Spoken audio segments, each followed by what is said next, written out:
What kind of insurance do you need? So when you're running a business, compliance is key. You need to make sure that you are running legally. So in order to be compliant in the business, you need a few things. When it comes to rent and deal sourcing, you need your limited company. So when it comes to rent and deal sourcing, you need a few things.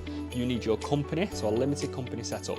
You need your bank account. You need a client account for that bank to hold deposits for HMO tenants and or deal sourcing fees. You need to be registered with the TPO or the PRS, the Property Ombudsman or the Property Redress Scheme. These are two different governing bodies within property that you need to be a part of. We recommend the PRS just because they're cheaper.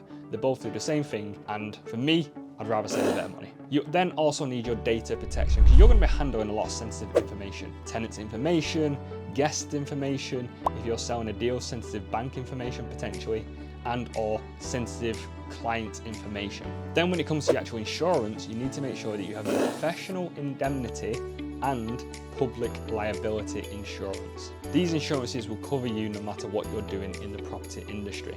The next thing you need is your AML, your anti-money laundering.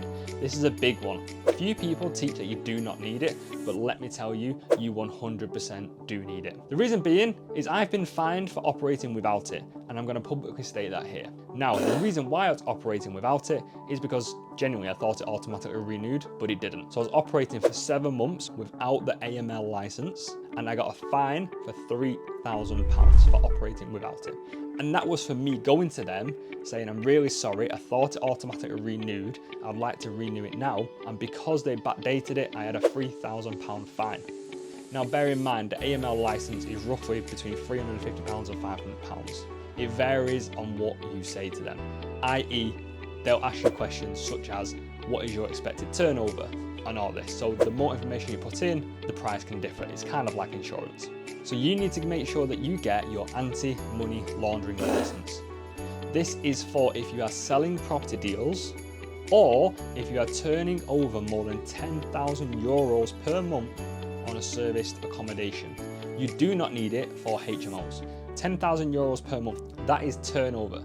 That is not net profit. Then when it comes to the property, you may need to get contents insurance. This is to cover everything that you are putting in that property. Typically, you do not need building insurance because the landlord will already have this. You then need to make sure your property is up to fire safety regulations and everything is above board. Hopefully, this has answered your question as to what insurances do you need. I think I've gone above and beyond there and answered a lot more, i.e. in terms of compliance, as well as just insurances. You need to make sure that you are running legally and properly. Have the correct compliance or you will be fined. I've been fined and I had it. It just didn't automatically renew. So make sure you are getting it. Hopefully that has answered the question. If it has, please leave a like rating, share this with a friend. It'd be interesting to see who you can help by sharing this too. If you are interested in asking any more questions about this, please do come on our Zooms. We do 2 Zooms every single week, completely free of charge. We are here to help you. Thanks so much for watching, guys. Peace.